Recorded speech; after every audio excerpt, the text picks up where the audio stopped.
Galactic Alliance convenes. In the vast expanse of the Andromeda Galaxy, a gathering of the most advanced civilizations commenced. The Galactic Alliance. Beings of every imaginable form, from the crystalline Zephyrians to the gaseous nebulans, converged to discuss matters of cosmic importance. High Chancellor Zorgax, a towering insectoid with iridescent carapace, called the assembly to order. Esteemed members of the Alliance, we convene today to address a most peculiar conundrum. The planet Earth, home to the species known as humans, remains untouched by any of our kind. How can such a technologically inferior race escape our notice for so long? Murmurs rippled through the Grand Hall. Admiral Thaxer, a reptilian strategist renowned for his conquests, spoke up. It's simply unheard of. A pre-warp civilization not yet claimed. They should have been subjugated eons ago. Precisely, Zorgax clicked, multiple eyes scanning the room. Thus, I propose a full investigation into this anomaly. We must understand what sets these humans apart. Their strengths, their weaknesses. Once armed with that knowledge, we can determine if Earth is worth our attention, and if an invasion is warranted. The Alliance erupted into excited chatter at the prospect of a new conquest. Only one voice dared to dissent, Counselor Narim of the Ethereal Lumerians. Are we so quick to dismiss a species simply because we don't understand them? Let us temper our ambition with wisdom. But his plea was drowned out by a sea of xenophobic fervor. The call to investigate Earth passed with near unanimous approval. Little did they know that this decision would lead to a realization that would shake the very foundations of their galactic hegemony. The investigation begins. Per High Chancellor Zorgax's decree, the Galactic Alliance assembled an elite task force to study and observe humanity. Led by Commander Xyloth of the Zephyrians, the team included specialists from across the cosmos. Lieutenant Craver, a telepathic nebulite known for his infiltration skills. Dr. Xanria, the galaxy's foremost xenobiologist, and a reptilian like Admiral Thaxer. Sergeant Quarren, an AI from a long-extinct cyborg race, now inhabiting a bipedal war mech. Under Commander Xyloth's crystalline guidance, the task force furtively made its way to Earth, careful not to alert the primitive humans to their presence. With their cloaking technologies engaged, they entered into orbit around humanity's blue-green jewel of a world. At first glance, the team was perplexed.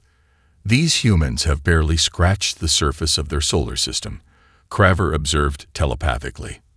How can they possibly pose any challenge to us? But as they focused their surveillance upon human cities and towns, a troubling picture emerged. Dr. Xanria, her scales shimmering in the light of her holoscreen, remarked, "For a species with such rudimentary technology, they show an alarming propensity for violence against their own kind. Constant warfare, on scales both massive and minute. Indeed, humans seemed hell-bent on destroying themselves through military conflict, internecine strife, even self-inflicted environmental catastrophe. Yet for every act of destruction, there were also glimmers of hope, aid rendered to the afflicted, movements towards unity in times of crisis." Sergeant Quarren processed this paradoxical data in their quantum core. Curious, they pulsed. It's as if their self-destructive tendencies are counterbalanced by an innate drive to survive and uplift their fellows. An interesting duality. Commander Xyloth pondered this assessment, his crystalline facets refracting the Earthlight. The more they witnessed of these strange humans, the less certain he was about the prudence of an invasion. So much chaos, so much potential for both ruin and greatness. What other secrets did this unassuming planet hold? The investigation was only just beginning, and already doubts were taking root in the minds of the Galactic Alliance's finest. Perhaps Earth was not the easy target they had assumed. A closer look at humanity. As the alien task force delved deeper into their study of humanity, they found themselves increasingly fascinated by this enigmatic species. Dr. Xanria took point on analyzing human history and culture, poring over archives that span millennia. "Remarkable," she mused, her reptilian eyes widening. For a race so young, they have achieved staggering diversity in art, music, philosophy. 1,000 civilizations worth of creativity in mere centuries. Lieutenant Craver focused his telepathic abilities on individual humans, aiming to understand their psychology. He was struck by the sheer resilience he sensed, a tenacity that seemed to burn brightest in the darkest of times. These creatures endure in ways that defy logic, he transmitted. They find strength in adversity, bonding together when threatened. It's as if their greatest power lies dormant until tested. Sergeant Quarren turned their mechanical mind to humanity's scientific achievements. Though primitive compared to the Galactic Alliance's wonders, there was no denying humans' prodigious aptitude for invention and discovery. They've split the atom, harnessed the power of their sun, even set foot on their satellite moon. Quarren calculated, given enough time and motivation, their potential for technological growth is staggering, and therein lay a realization that shook the task force to its core. Humans were not just unpredictable primitives. They were survivors, innovators, dreamers who refused to be bound by their limitations. Underestimating them based on their current state would be a grave error. Commander Zoloth synthesized these findings, his crystalline form pulsing with unease. "We came here seeking weakness," he intoned, "but we found a species defined by indomitable spirit. An invasion now would only unite them against us." The implications were staggering. If Earth was this formidable, while still technologically divided, what might humans achieve if they found common cause? What kind of enemy, or worse yet, what kind of ally, would they be to the Galactic Alliance? These questions haunted the task force as they continued their observations. Yet the more they learned, the more their doubts crystallized into a chilling certainty. Humanity was no mere footnote in the cosmic play. They were a force to be reckoned with, and perhaps feared. Invasion simulations gone wrong. As unease about human potential grew among the alien task force, they turned to their most powerful tool for strategic assessment, the quantum prognosticator. This unimaginably advanced AI could run trillions of simulations in mere moments, projecting probable outcomes of hypothetical scenarios. Commander Zoloth tasked Sergeant Quarren with overseeing the invasion simulations. "Feed the prognosticator every scrap of data we've gathered on humans," he ordered. "We must know if conquest is achievable, and at what cost." Quarren interfaced with the great machine, their mechanical form merging with its pulsing, probing intelligence. Together, they constructed simulations of increasing complexity, from surgical strikes on leadership to all-out planetary assault. At first, the results were promising. Human militaries crumbled beneath orbital bombardment. Terrestrial governments dissolved with key figures removed. But as the simulations delved deeper into occupation scenarios, troubling patterns emerged. "They're adapting," Quarren pulsed, a hint of awe in their synthetic voice. "No matter the strategies we employ, human resistance finds ways to counter, often with tactics we've never conceived." Indeed, the simulated humans displayed a terrifying blend of improvisation and determination. They turned weaknesses into strengths, transforming civilian infrastructure into guerrilla weapons. They rallied around martyred leaders, drawing strength from shared sorrow. Even in the face of total annihilation, pockets of survivors persisted and plotted vengeance. Most unsettling of all were the projections that showed humans reverse engineering alien technology from downed vessels and fallen invaders. In 62% of long-term scenarios, human ingenuity closed the technological gap within a generation, and in 13%, surpassed it. Dr. Xandria shuddered at the implications. "We're witnessing the birth of a nemesis," she whispered. "A species that grows stronger under duress, that turns adversaries' strengths against them." Lieutenant Craver, his telepathic senses frayed from the deluge of simulated human anguish, fear, and defiance, put it even more bleakly: we'd be sowing the seeds of our own destruction. In the end, not one simulation concluded with a stable, profitable rule over Earth. The costs were simply too high, the outcomes too uncertain. If these virtual models reflected even a fraction of reality, then an invasion of this unassuming blue-green planet would be madness. Commander Zyloth, assessing this grim cosmic prognosis, felt a strange mix of relief and dread. He had a responsibility to report these findings to the Galactic Alliance. But would they heed the warnings? Or would xenophobic arrogance doom them all? The Earthling Gambit. As the alien task force grappled with the unsettling implications of their invasion simulations, Commander Zyloth made a desperate gambit. If overt conquest was doomed to fail, perhaps subtler methods could succeed where brute force could not. "We need to understand these humans from within," he told his team. "Infiltrate their societies, learn their ways, sow seeds of discord that will weaken them over time. Divided, they may yet fall." Lieutenant Craver and Dr. Xandria were tasked with this delicate operation. Using their shape-shifting abilities and telepathic powers, they assumed human identities and inserted themselves into key positions around the globe. As politicians, media figures, corporate leaders.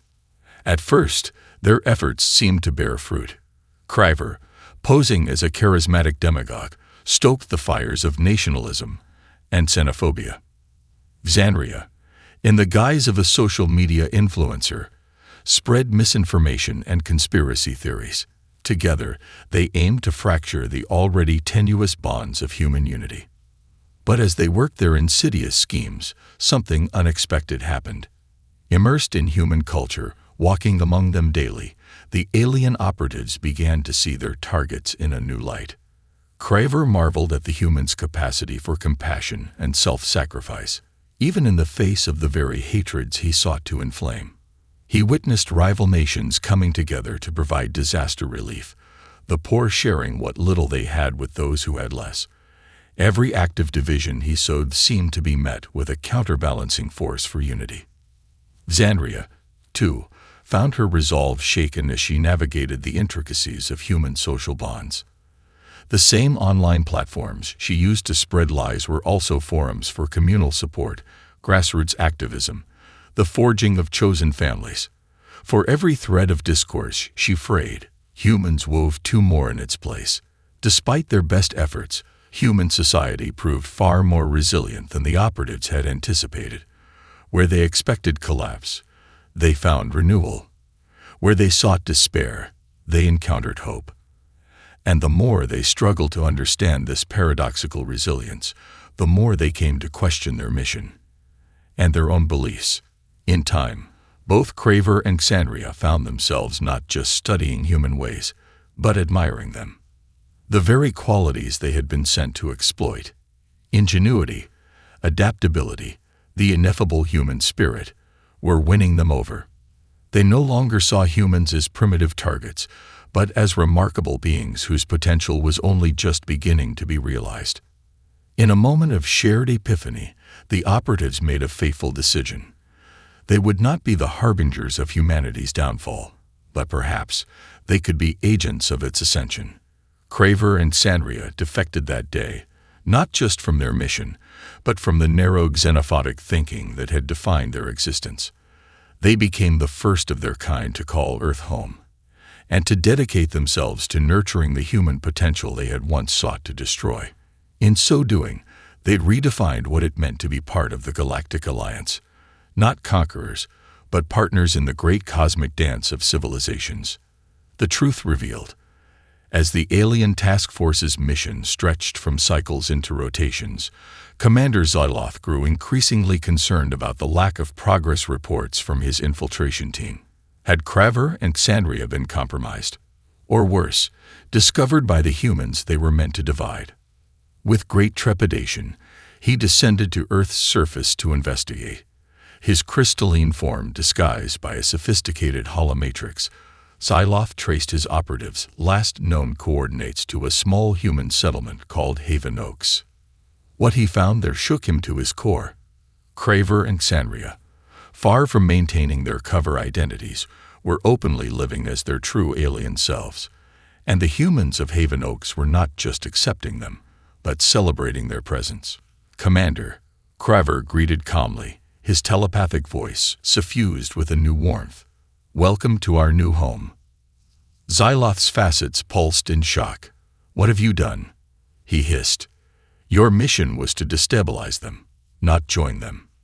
Xandria stepped forward, her reptilian eyes soft with understanding. "We were wrong, Commander. About humans, about our mission, about everything. These beings are not our inferiors. They are our complements, allies in waiting." Around them, the people of Haven Oaks went about their lives, tending communal gardens, assembling in town halls, creating art that blended human and alien aesthetics. It was a microcosm of what Earth and the Galactic Alliance could be, if only they had the wisdom to see it. Xyloth's mind reeled at the implications. If two of his best operatives could be so swayed by the human spirit, what did that say about the assumptions that underpinned their entire civilization? Numbly, he returned to his ship and set course for the heart of the Alliance. The journey back was a blur of agonized introspection, as cycles of indoctrinated xenophobia warred with the undeniable truth he had witnessed on Earth. When he finally stood before the Galactic Council to give his report, Commander Xyloth did something no Zephyrian had ever done before. He deviated from the script. "High Chancellor, esteemed counselors, I come before you not with a plan for conquest, but with a plea for reevaluation. The humans of Earth are not a threat to be neutralized or a resource to be exploited. They are a young species of immense potential, one that could enrich our alliance in ways we cannot yet imagine." Xyloth's words sent shockwaves through the gathered dignitaries. Some denounced him as a traitor, others called for his immediate decompilation. But a few, like Counselor Narim of the Lumerians, saw the glimmer of wisdom in his report. As the Alliance fell into chaos and recrimination, torn between old dogmas and new possibilities, the people of Earth continued on their improbable journey. Unaware of how close they had come to cosmic subjugation, they reached for the stars with the same stubborn resolve that had seen them through countless trials. And out there in the vast expanse, other civilizations took note. If the fractured, chaotic humans could defy the might of the Galactic Alliance without even knowing it, what kind of force would they be when they finally claimed their destiny among the stars? Only one thing was certain: the galaxy would never be the same. The rise of Earth had begun, and the cosmos would tremble before the awesome potential of this unassuming blue-green jewel and its remarkable natives.